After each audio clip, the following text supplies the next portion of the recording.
देखो लास्ट वाली क्लास में जो हमने बात करी थी वो हम बात कर रहे थे जनगणना टॉपिक और जनगणना की पहली जो वीडियो है उसका लिंक जो मैं डिस्क्रिप्शन में दे दूंगा, अगर देखनी है तो वो देख सकते हो।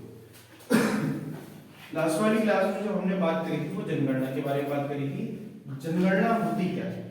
जनगणना के बारे में मैंने आपको बताया था कि जनगणना मतलब जन प्लस गणना, जिन लोगों की गणना को हम क्या कह देते हैं, जनगणना कह देते हैं। इसका मेन उद्देश्य है कि जो हमारे संसाधन है, किसी भी देश के अंदर जो संसाधन है उसका क्या करना, सभी तक आसानी से वितरित करना, इसका क्या होता है, प्रमुख उद्देश्य होता है।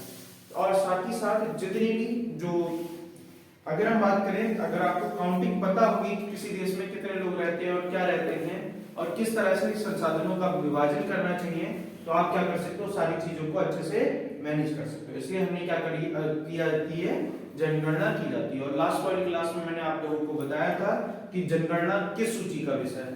जनगणना जो है वो केंद्र सूची का विषय है और जनसंख्या जो है वो किस सूची का विषय है, राज्य सूची का, सॉरी समवर्ती सूची का। जनसंख्या पूछा जाएगा तो समवर्ती सूची, और अगर जनगणना कहा जाएगा तो वो क्या हो जाएगा, संघ सूची का विषय हो जाएगा। इसके बाद मैंने आपको बताया था कि जो जनगणना की विश्व में जो शुरुआत की गई थी वो कहाँ करी गई थी, स्वीडन में।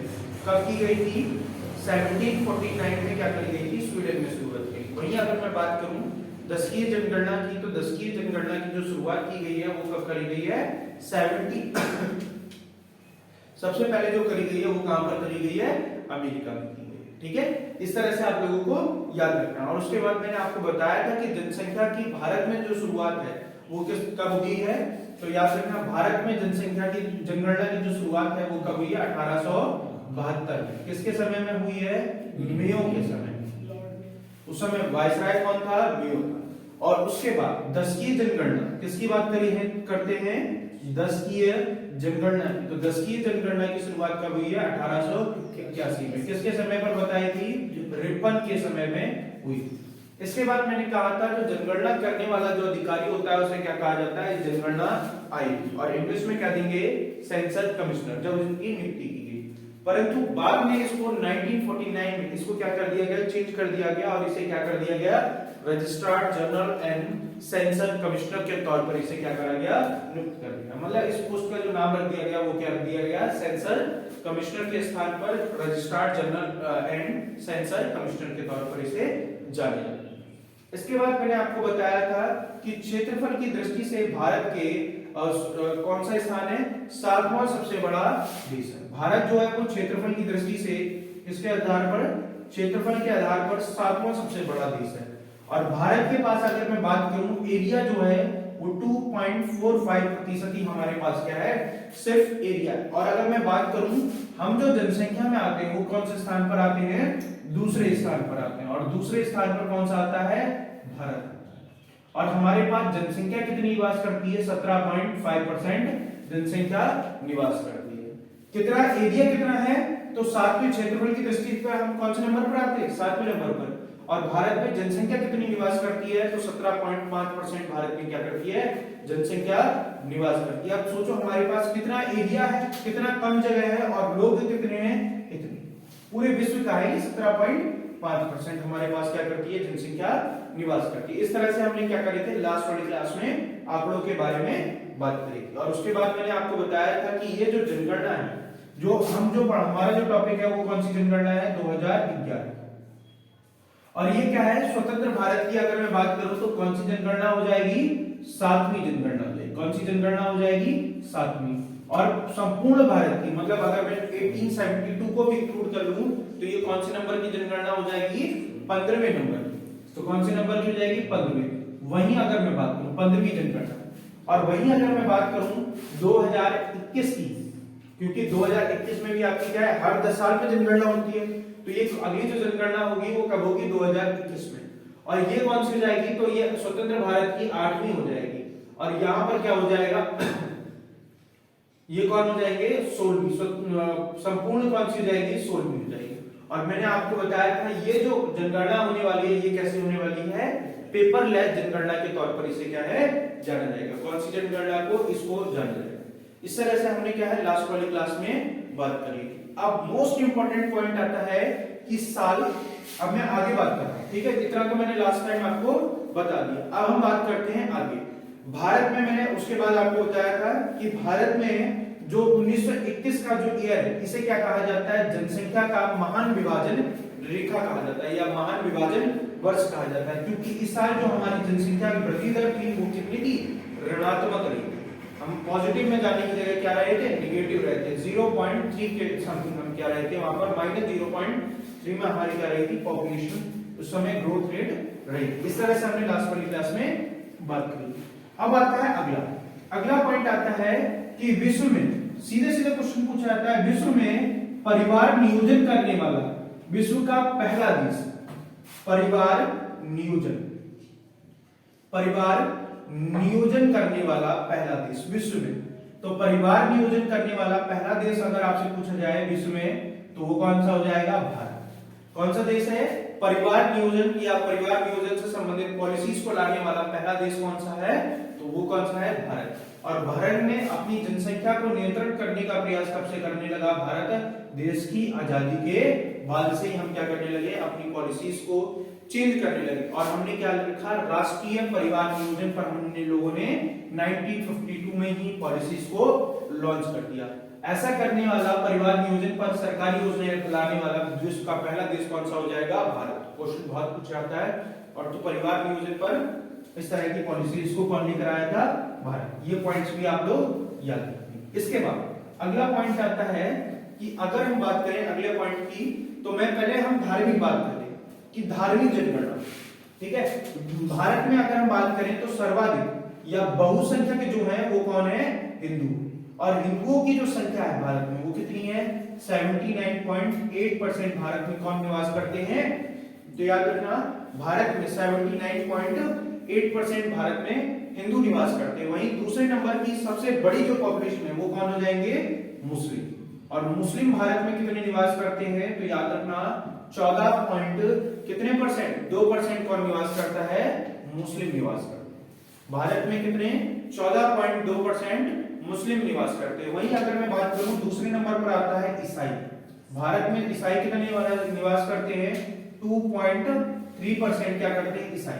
और उसके बाद अगला जो रिलीजन आ जाता है वो कौन सा आ जाता है, सिख रिलीजन आ जाता है, सिख धर्म आ जाता है। और सिख धर्म के जो लोग हैं वो भारत में कितने निवास करते हैं, 1.7। और उसके बाद आते हैं बौद्ध और उसके बाद में आते हैं जैन, ठीक है, याद रखना। उसके बाद कौन आते हैं, बौद्ध, और उसके बाद आते हैं जैन। भारत में बौद्ध लोग कितने निवास करते हैं, तो 0.7% क्या निवास करते हैं, बौद्ध। और 0.4% कौन निवास करते हैं, जैन। और बचे हुए अन्य जैसे हम लोग बात करते हैं यहूदी, पारसी और इस तरह के जितने भी जो लोग हैं वो कितने निवास करते हैं, 0.7% यहाँ पर क्या करते हैं, निवास करते हैं। इस तरह से अगर आपसे पूछा जाए भारत में सर्वाधिक जो जनसंख्या है वो किस धर्म की है, तो वो क्या हो जाएगी, हिंदू धर्म की। कितनी हो जाएगी, 79.8% भारत में क्या करती है, ये जनसंख्या निवास करती है। इस तरह से आप लोग याद रखें। इसके बाद सबसे कम जो अगर हम बात करें तो भारत में जैन धर्म को अगर हम देखें, वरना अन्य तो कई सारे जैसे पारसी के बारे में बात बताया, उनमें से ही आपको देखने के लिए मिलेगा। देखो बहुसंख्यक हिंदू धर्म को भारत में क्या कहा जाता है, बहुसंख्यक कहा जाता है। क्या कहा जाता है, बहुसंख्यक। और इसके बाद जितने भी जो आ जाते हैं इन्हें क्या कहा जाता है, माइनॉरिटी या अल्पसंख्यक कहा जाता है, ठीक है, इन्हीं को कहा जाता है अल्पसंख्यक।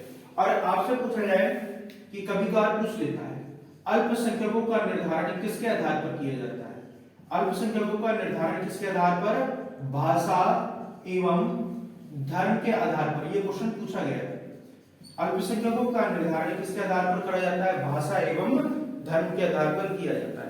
तो भारत में सबसे ज्यादा जो पॉपुलेशन है वो कौन से धर्म की है, इस धर्म की। वहीं अगर मैं बात करूं विश्व में सबसे पहले नंबर पर कौन सा आता है, तो पहले नंबर पर आता है ईसाई।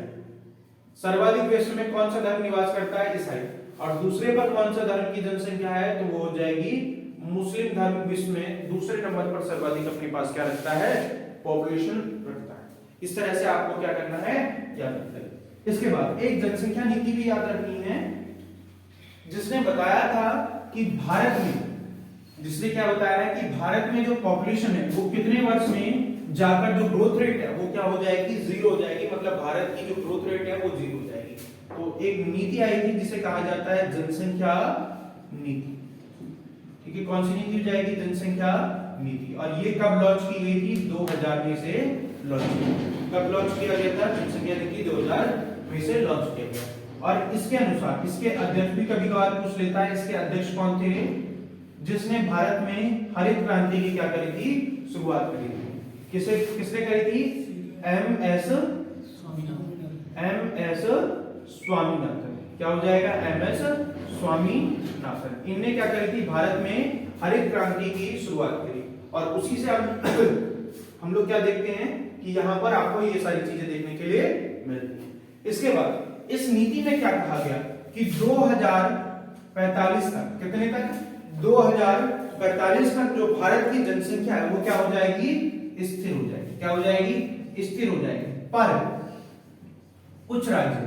पर कुछ राज्यों को छोड़ दिया गया, जैसे उत्तर प्रदेश, और इनके लिए क्या कह दिया गया कि इनकी जो ग्रोथ रेट है वो कब तक जाकर खत्म होगी, जो सामान्य होगी वो 2070 तक जाकर, अगर आपसे पूछा जाए कि स्थिर कब तक हो जाएगी, वो क्या हो जाएगी, 2045। और अगर मैं बात करूं कि कुछ स्टेट जैसे उत्तर प्रदेश हो गया, बिहार हो गया, महाराष्ट्र हो गया, इनकी ग्रोथ रेट कहां तक जाकर रुकेगी, तो 2070 तक जाकर क्या होगी, स्थिर होगी। तो ये दोनों ही कंडीशन आपको याद रखना है। जनसंख्या नीति कब लाई गई थी, तो याद रखना 2000 में। इनने क्या कहा, इसके अध्यक्ष कौन थे, एम.एस. स्वामीनाथन। और इसको उन्होंने क्या कहा है, 2045 तक भारत की जो जनसंख्या है वो क्या हो जाएगी, स्थिर हो जाएगी। स्थिर होने का मतलब कि ना ही पॉजिटिव रहेगी और ना ही नेगेटिव रहेगी, जितनी आवश्यकता है उतनी अनुसार क्या होगी, भारत की ग्रोथ रेट इंप्रूव। और दूसरा कि और कुछ स्टेटों को छोड़कर, जैसे उत्तर प्रदेश हो गया, महाराष्ट्र हो गया, बिहार हो गया, इनको छोड़कर इनकी जो ग्रोथ रेट है वो कहां पर जाकर स्थिर होगी, 2070 में जाकर कहीं जाके स्थिर होगी। इस तरह से यहाँ पर बताई गई।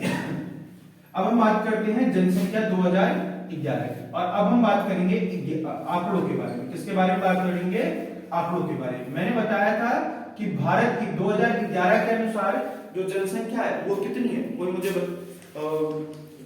बताएगा, तो वो कितनी हो जाएगी, मैंने कल भी बताया था कितनी हो जाएगी, 121.5 करोड़। कितनी हो जाएगी, 121.5 करोड़ भारत में क्या करती है, जनसंख्या निवास करती है। जिसमें अगर हम बात करें पुरुष कितने हैं, तो पुरुष कितने बताए थे, 51.5%। इसमें क्या होते हैं, पुरुष। और वहीं अगर मैं बात कर लूं महिलाएं, भारत में कितने परसेंट महिलाएं पाई जाती हैं, 48.5% क्या होती हैं, महिलाएं पाई जाती हैं। भारत, सोच लो कि दुनिया का, मैंने आपको क्या बताया है कि जनसंख्या में कौन से नंबर पर आता है, जनसंख्या में कौन से नंबर पर आता है, तो दूसरे स्थान पर। कौन से नंबर पर आता है, सेकंड नंबर पर। और हमारे पास कुल कितने प्रतिशत जनसंख्या निवास करती है, तो प्रतिशत मैंने बताया था 17.5% भारत में क्या करती है, जनसंख्या निवास करती है। पूरे विश्व की बात कर रहा हूं, कितने परसेंट, 17.5% भारत में निवास करती है। इसके बाद अगला मैं बात करूं राज्य, सर्वाधिक जनसंख्या वाले राज्य, सर्वाधिक जनसंख्या वाले राज्य, जनसंख्या वाले राज्य, सर्वाधिक पॉपुलेशन कहां पर पाई जाती है, तो वो कौन से में पाई जाती है, सबसे ज्यादा उत्तर प्रदेश में। कौन से, उत्तर प्रदेश में। सर्वाधिक जनसंख्या कहां निवास करती है, उत्तर प्रदेश में। और आप सभी लोग कहां पर रहते हो, उत्तर प्रदेश में। और भारत में अगर कहीं भारत में अगर कहीं सबसे ज्यादा पॉपुलेशन जो रहती है वो कहां रहती है, उत्तर प्रदेश में। और कितनी रहती है, 19.95 करोड़ सिर्फ और सिर्फ कहां पर रहती है, हमारे उत्तर प्रदेश में रहती है। और अगर मैं इस परसेंटेज में कहूं तो सिर्फ और सिर्फ उत्तर प्रदेश में भारत का कितने परसेंट जनसंख्या निवास करती है, 17.5%, पूरे 16.5% क्या करती है, जनसंख्या सिर्फ और सिर्फ कहां रहती है, उत्तर प्रदेश में। दूसरे नंबर पर कौन सा आता है, महाराष्ट्र। कौन सा आ जाएगा, महाराष्ट्र।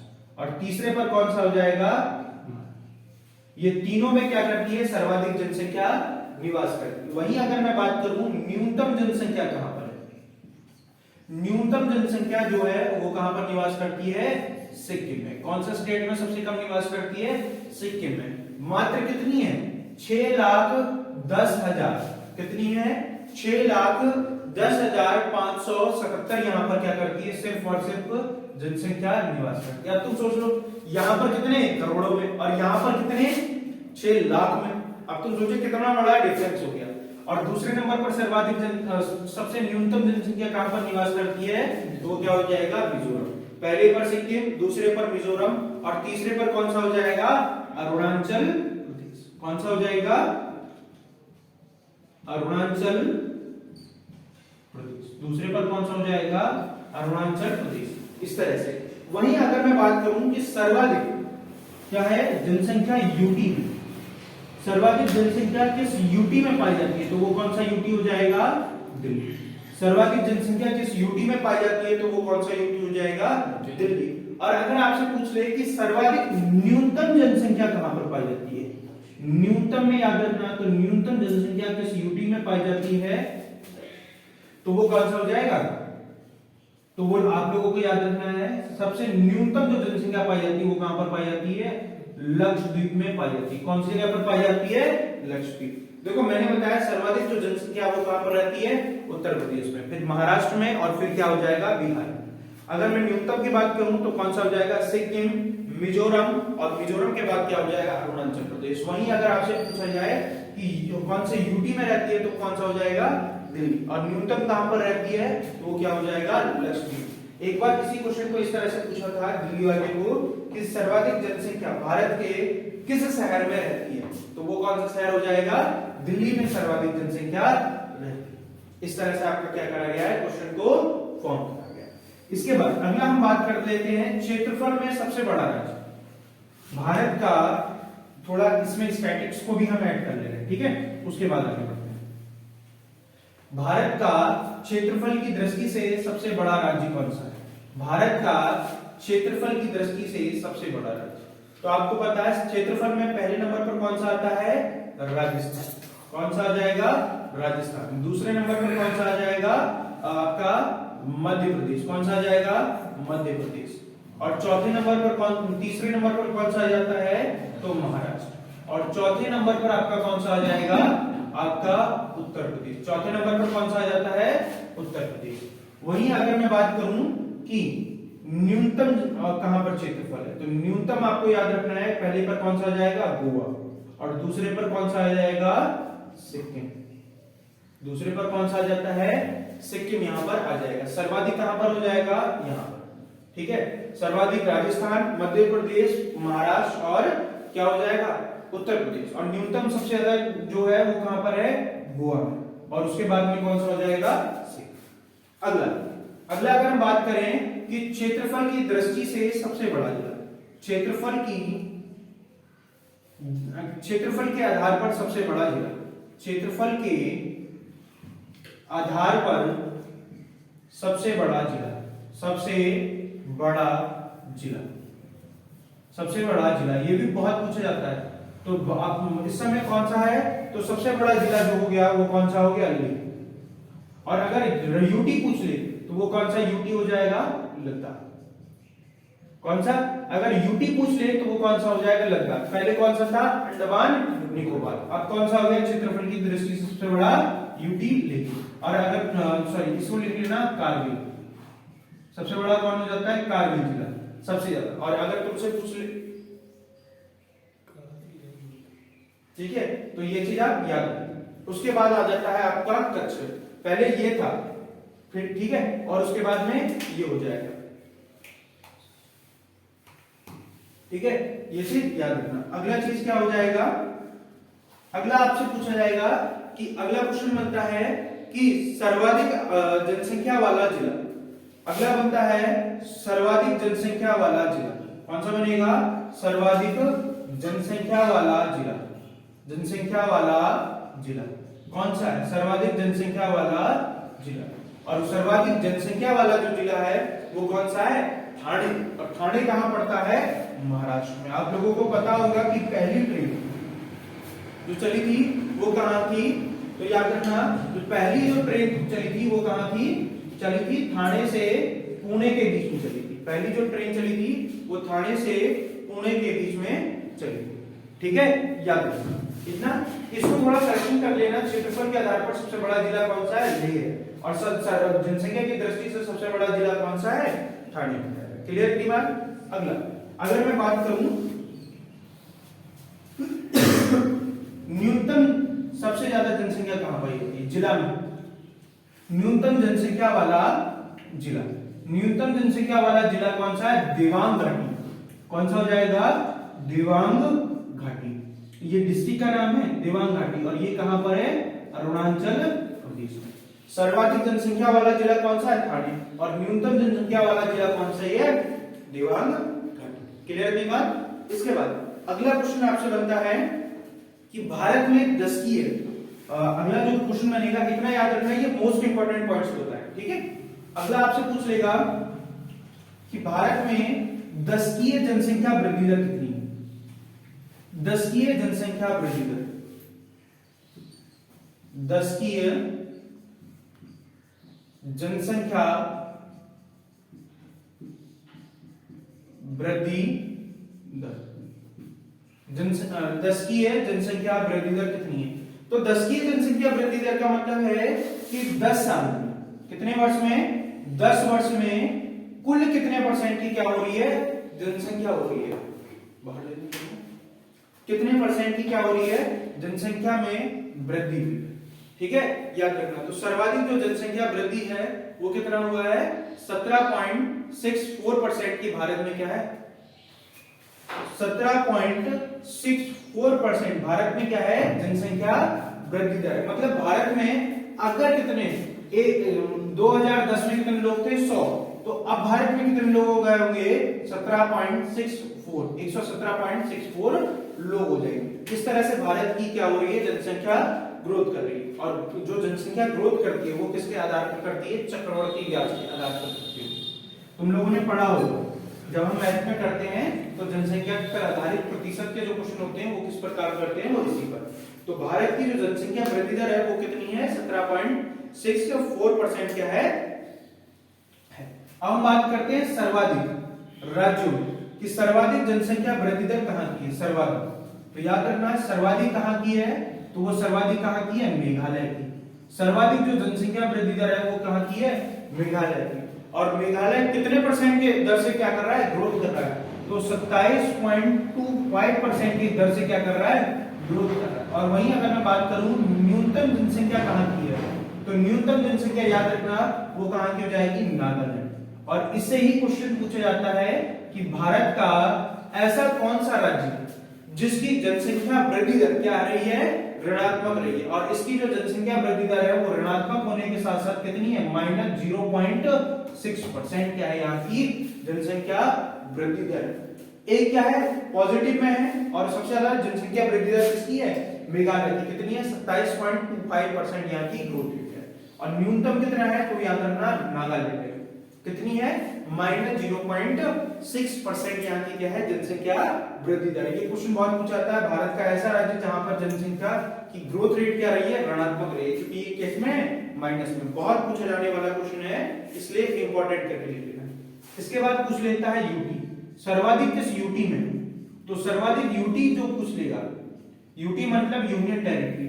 सर्वाधिक जो जनसंख्या वृद्धि दर है वो कहां की है, दादर नागर हवेली की, दादर नागर हवेली। पहले बेटा ये अलग अलग थे, दादर नागर हवेली और दमन दीव अलग अलग थे, अब दोनों को क्या कर दिया गया, मर्ज कर दिया गया। तो अभी पहले वाले 2011 की बात कर रहे हैं, तो 2000 में ये अलग थे, इसलिए क्या हो जाएगा, सर्वाधिक जो जनसंख्या की वृद्धि दर वो कहां की थी, दादर नागर हवेली थी। और न्यूनतम कहां की थी, तो न्यूनतम याद रखना, न्यूनतम किस जगह की थी, तो वो थी लक्षद्वीप। किसकी हो जाएगी, लक्षद्वीप। ये दोनों, ये चारों पॉइंट्स आपको क्या, ये 5 पॉइंट्स। जनसंख्या, 10 की जनसंख्या वृद्धि दर कितनी है, 17.64 10 की जनसंख्या वृद्धि दर है। सबसे ज्यादा कहां पर हो रही है, मेघालय में। न्यूनतम कहां जा रही है, नागालैंड में। यूटी में दादर नागर हवेली। और अगर तुमसे बात करा जाए कि न्यूनतम कहां की है, तो वो क्या हो जाएगा, लक्षद्वीप की यहाँ पर न्यूनतम है। ठीक है, इतना आप लोग याद रखना। अब इसके बाद अगला आता है, अगला आपसे पूछा जाएगा जनसंख्या घनत्व। ठीक है, जनसंख्या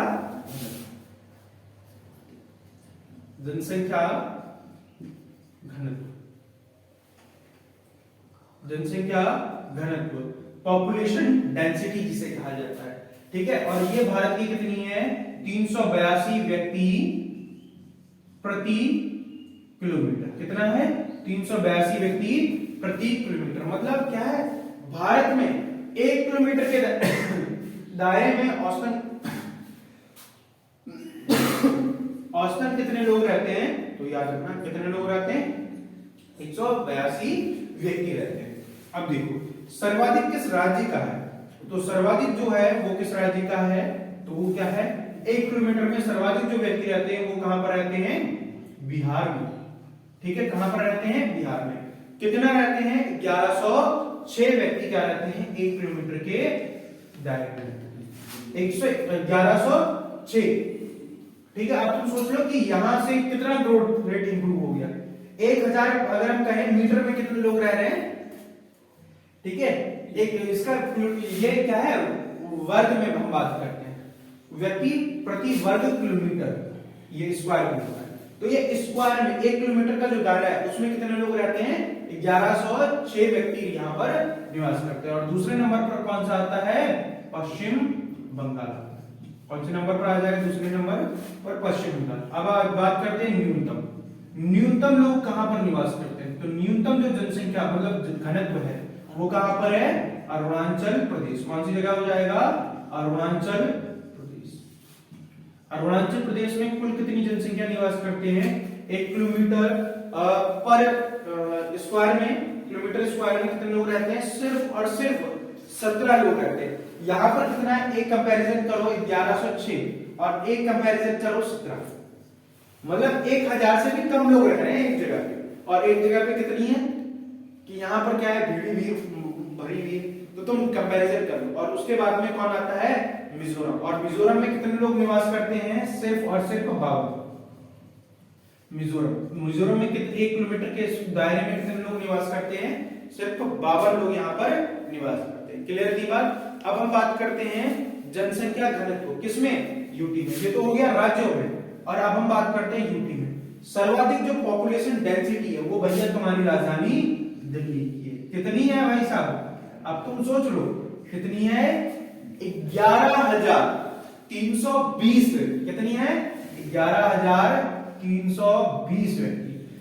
इसको देखो और इसको देखो, यहां पर कितने लोग रह रहे हैं, लगभग अगर तुम 10 से भी मल्टीप्लाई कर दोगे तब भी कोई फर्क नहीं पड़ेगा, उससे ज्यादा ही बैठेंगे। तो 10 गुने से भी ज्यादा क्या है, 1 किलोमीटर में यहां पर निवास कर, ठीक है। याद रखना सबसे ज्यादा जो पॉपुलेशन डेंसिटी है वो कहां की है, दिल्ली की। और दिल्ली के बाद कौन सा स्टेट आ जाएगा, अगर स्टेट की बात करूं तो वो कौन सा आ जाएगा, बिहार, ठीक है। इसके बाद अगला क्या आ जाएगा, न्यूनतम कहां पर रहते हैं, तो न्यूनतम रहते हैं अंडमान निकोबार। कौन सी जगह हो जाएगी, अंडमान निकोबार। कौन सी जगह हो जाएगी, अंडमान निकोबार। और अंडमान निकोबार में कितने लोग रहते हैं, सिर्फ और सिर्फ 56 व्यक्ति। ये यूटी की बात कर रहा हूं। अगर आपसे पूछा जाए कि सबसे कम पॉपुलेशन डेंसिटी कहां है, तो वह अरुणाचल प्रदेश की। अगर आपसे टोटल देखो, क्वेश्चन पूछने का तरीका भी चेंज हो गया है। अब सीधे सीधे ये पूछता है जनसंख्या घनत्व सर्वाधिक है, जनसंख्या घनत्व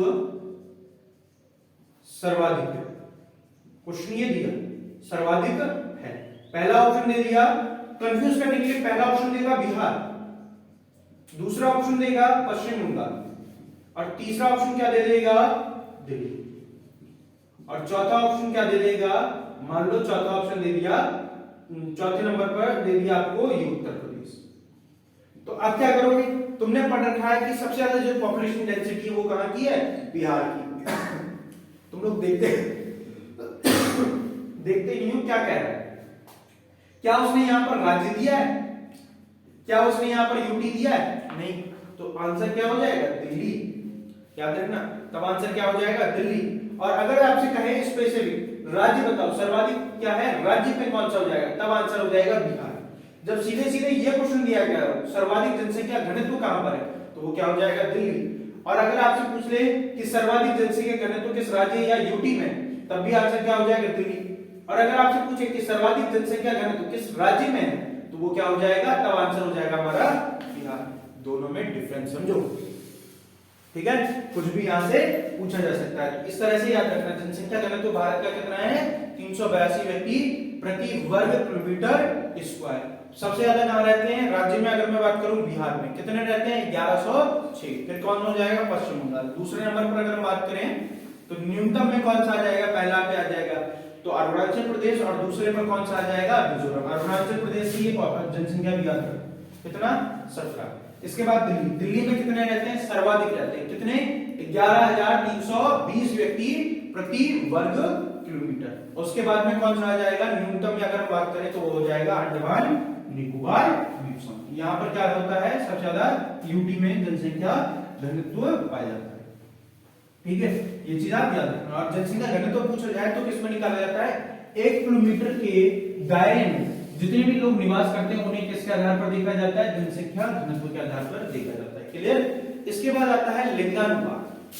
अगला क्या आता है? लिंगानुपात, जिसे क्या कहा जाता है? Sex ratio. मतलब कि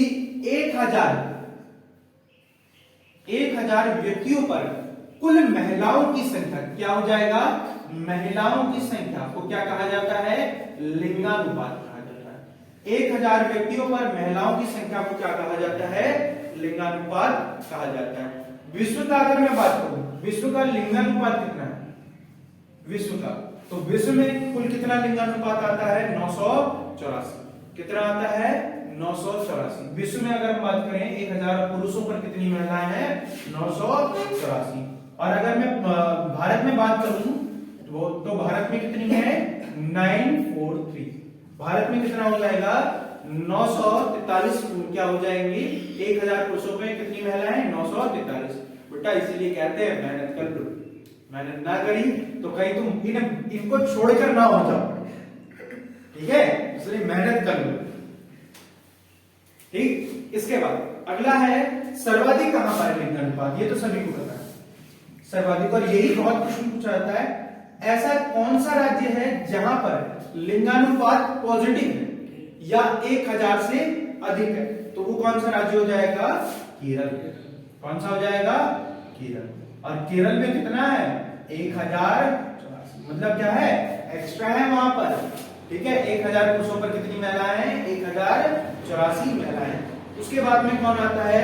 दूसरे नंबर पर आता है तमिलनाडु, और तीसरे नंबर पर कौन सा आता है? आंध्र प्रदेश।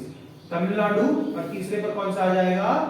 आंध्र प्रदेश। कौन सा आ जाएगा? तीसरे पर आ जाएगा आंध्र प्रदेश। इसके बाद अगर मैं बात करूं न्यूनतम जनसंख्या घनत्व कहां पर है? तो वो कहां पर है? हरियाणा में। कितनी महिलाएं हैं? 1000 पुरुषों पर हरियाणा में 1000 पुरुषों पर कितनी है? तो 879। ठीक है, कितनी महिलाएं हैं? 879 महिलाएं हैं। कितनों पर? 1000 पुरुषों पर। तो सर्वाधिक कहां पर, न्यूनतम कहां पर है? हरियाणा। इसके बाद अगला क्या आ जाता है? जम्मू कश्मीर। इसके बाद कौन सा स्टेट में सबसे न्यूनतम है? तो वो क्या हो जाए? हरियाणा के बाद जम्मू कश्मीर, और जम्मू कश्मीर के बाद कौन सा स्टेट हो जाएगा? सिक्किम। कौन सा स्टेट हो जाएगा? वो हो जाएगा आपका सिक्किम। अगर आपसे पूछ ले कि सर्वाधिक लिंगानुपात वाला यूटी, तो वो कौन सा हो जाएगा? दादर नागर हवेली। कौन सा हो जाएगा? दादर नागर हवेली। और न्यूनतम में पूछ लेगा तो न्यूनतम में कौन सा हो जाएगा? सर्वाधिक कहां पर है? दादर नागर हवेली। और न्यूनतम अगर आपसे पूछेगा तो न्यूनतम में कौन सा हो जाएगा? सॉरी, ये उल्टा हो गया। ठीक है, सर्वाधिक कहां पर है? पुदुचेरी में। सर्वाधिक लिंगानुपात कहां पर? किस यूटी पे? पुदुचेरी। और न्यूनतम कहां पर है? दादर नागर हवेली में। कौन सी जगह हो जाएगा? दादर नागर हवेली में। क्या हो जाएगा? न्यूनतम लिंगानुपात आपको देखने के लिए मिलता है। सर्वाधिक कहां पर हो जाएगा? पुदुचेरी में। और न्यूनतम कहां पर हो जाएगा? दादर नागर हवेली। क्लियर? इतनी बात याद रखना। विश्व में टोटल कितना है? क्या पहली चीज लिंगानुपात कहते कैसे हैं? तो 1000 व्यक्तियों पर महिलाओं की संख्या को क्या कहा जाता है? लिंगानुपात। विश्व में अगर हम बात करें तो कितना है? 984। और भारत में कितना है? 943। अगर आपसे पूछा जाए सर्वाधिक कहां पर है? कहां पर है? केरल में। कितना है? 1084। फिर तमिलनाडु और आंध्र प्रदेश। मतलब हम कहें तो दक्षिण भारत में लोग ज्यादा अगर कहें तो महिलाओं के प्रति सजग है। न्यूनतम में अगर हम बात करें तो क्या हो जाएगा? हरियाणा, जम्मू कश्मीर और सिक्किम। इसके बाद सबसे ज्यादा कहां पर है लिंगानुपात किस यूटी में, वो कौन सा हो जाएगा, पुडुचेरी। और न्यूनतम अगर हम बात करें तो दादर नागर हवेली में हमें न्यूनतम देखने के लिए मिलता है। अब हम बात करते हैं साक्षरता दर। भारत में अगर मैं बात करूं तो साक्षरता दर आपको कितना देखने के लिए मिलता है, भारत में अगर हम देखें तो साक्षरता दर आपको कितनी मिलती है, 73%।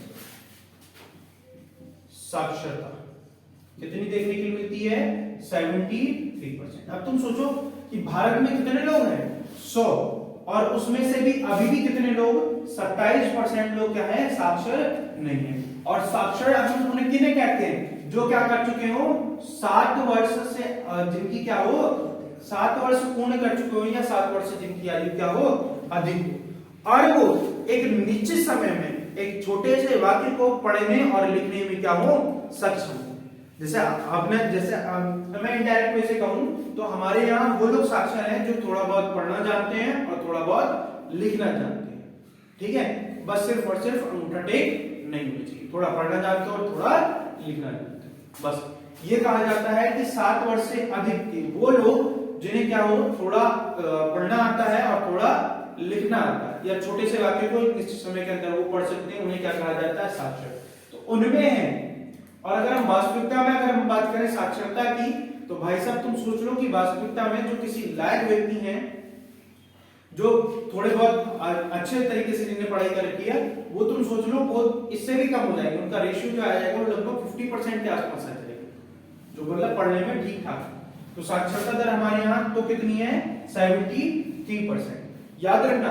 और अगर आपसे पूछा जाए सर्वाधिक साक्षर राज्य कौन सा है, तो ये बहुत पूछा जाता है, सर्वाधिक साक्षर राज्य, तो सर्वाधिक भैया कौन सा आता है, केरल। कौन सा हो जाएगा, केरल। और ये लोग साक्षर हैं इसलिए महिलाओं के प्रति क्या है, सजग है। तो याद कर सकते हो साक्षर होने के कारण। कुछ किताबें इसमें लिखती हैं कि यहाँ पर कितने हैं, 92%, और कुछ किताबें लिखती हैं यहाँ पर कितने परसेंट लोग साक्षर हैं, 94% लोग क्या है, साक्षर है। इसके बाद क्या आंसर आता है, दूसरे पर आता है मिजोरम। कौन सा आ जाएगा, मिजोरम। और इसके बाद अगला कौन सा आ जाता है, चौथा आ जाता है, तीसरा आ जाता है गोवा। सर्वाधिक साक्षर राज्य कौन सा है, केरल। उसके बाद कौन सा हो जाएगा, मिजोरम। और उसके बाद अगला कौन सा हो जाएगा, गोवा। अगला क्या आ जाएगा, न्यूनतम साक्षरता कहां पर है, न्यूनतम साक्षरता, तो भैया अपना कौन सा है, बिहार। न्यूनतम साक्षरता आपको कहां पर देखने के लिए मिलती है, तो वो क्या हो जाएगा, बिहार में देखने के लिए मिलती है। बिहार के बाद अरुणाचल प्रदेश। कौन सी जगह है, अरुणाचल प्रदेश, ठीक है। कौन सी जगह हो जाएगी, अरुणाचल प्रदेश। और अरुणाचल प्रदेश के बाद कौन सी जगह हो जाएगी, न्यूनतम साक्षरता में राजस्थान।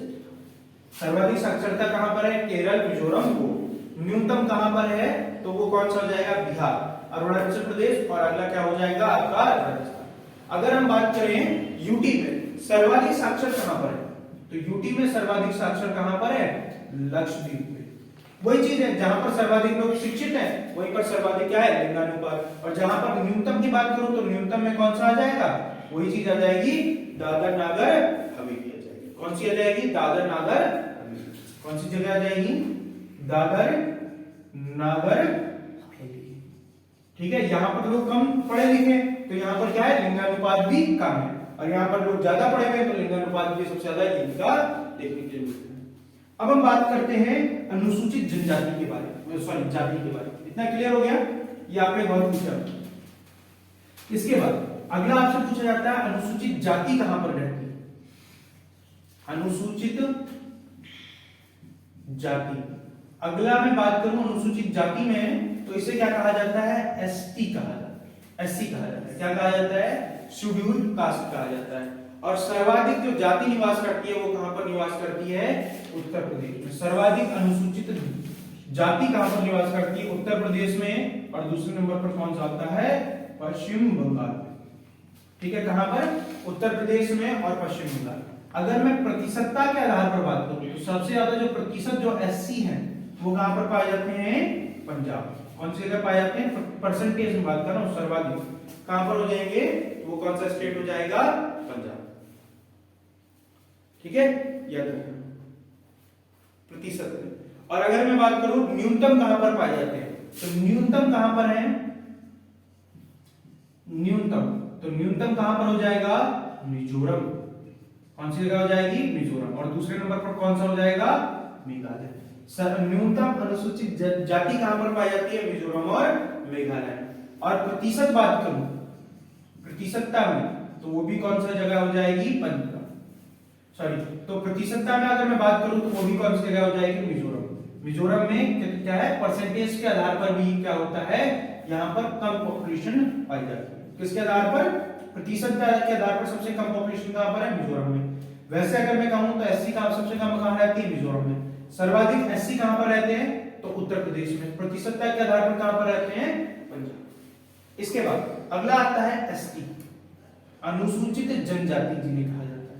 सर्वाधिक अनुसूचित जनजाति कहां पर रहते हैं? तो याद रखना कहां पर रहते हैं सर्वाधिक अनुसूचित जनजाति, तो वो याद रखना वो कौन सी जगह हो जाएगी? पहले नंबर पर कौन सा जगह आती है? सर्वाधिक में।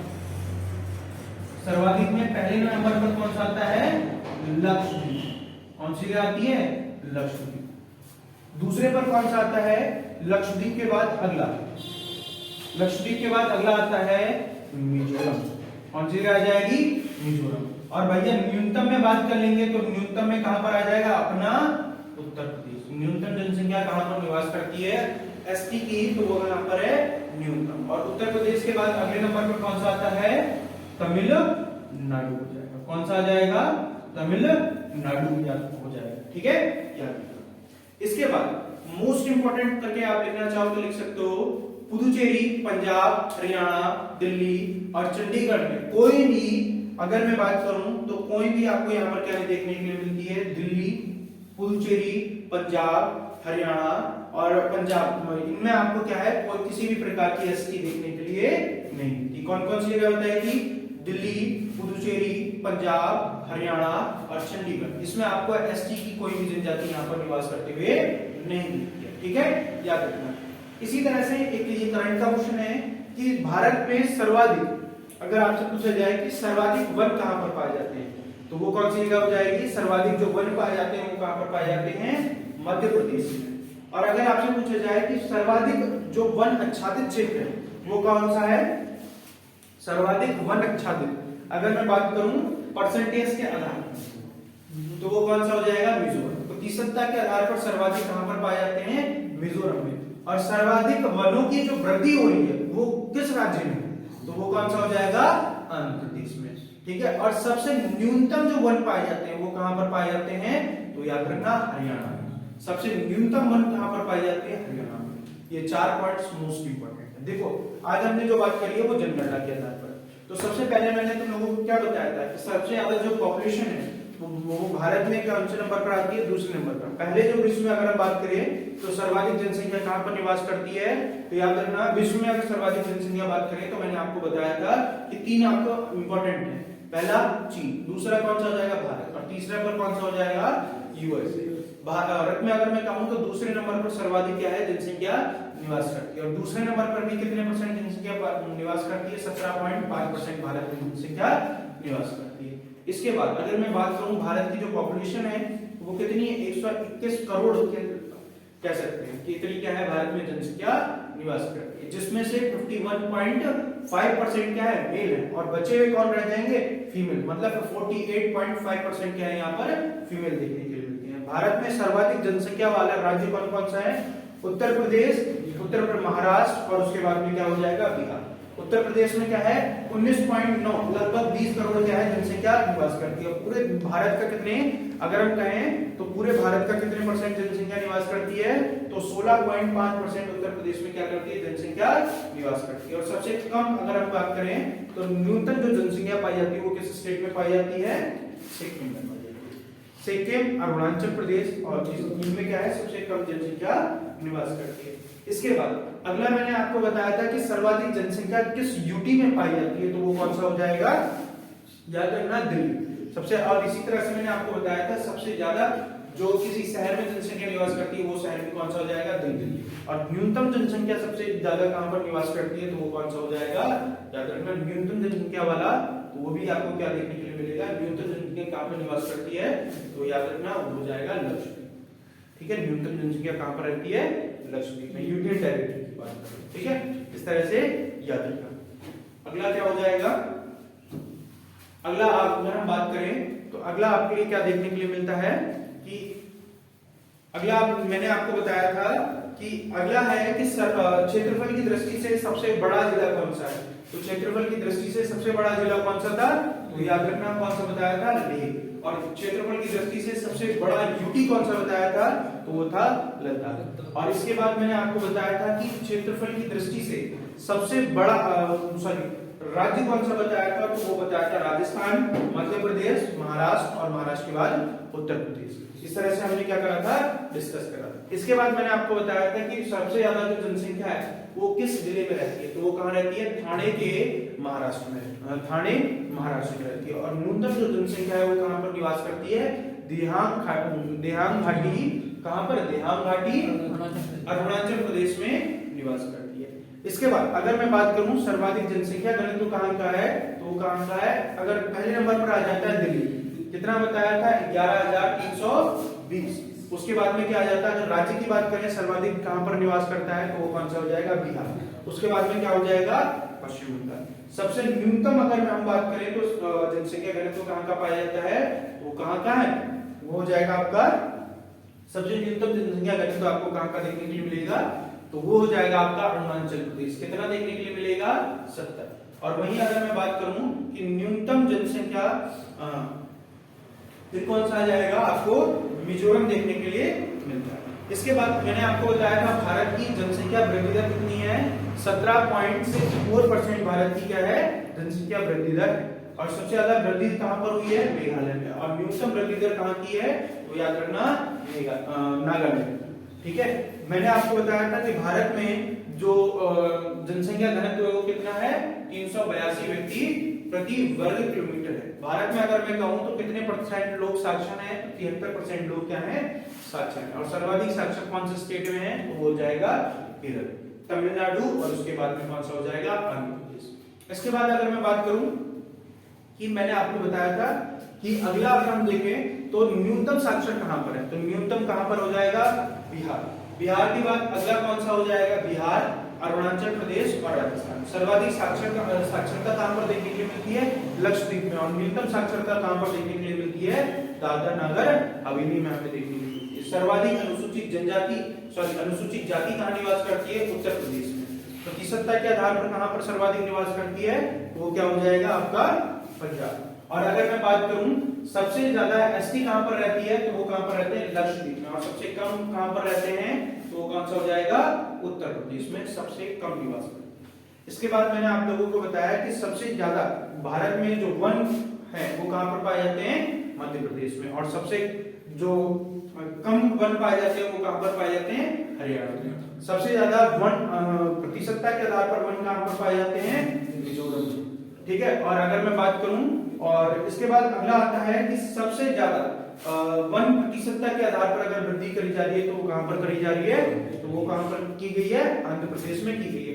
इस तरह से हमने क्या करे थे, जनसंख्या के इंपॉर्टेंट टॉपिक्स के बारे में आज डिस्कस करा। और ये मोस्ट वीडियो इंपॉर्टेंट जो है, ये मोस्ट इंपॉर्टेंट है। इसके जो है आप क्या कर सकते हैं, नोट्स बना सकते हैं और याद कर। ठीक है, मोस्ट इंपॉर्टेंट वीडियो है, इसलिए इसको ढंग से देखिए, क्योंकि ये एसएससी के एग्जाम में या यूपी के एग्जाम का फेवरेट टॉपिक में से एक माना जाता है। ठीक है, तो आज के लिए इतने रखते हैं, फिर नेक्स्ट क्लास में बात करेंगे।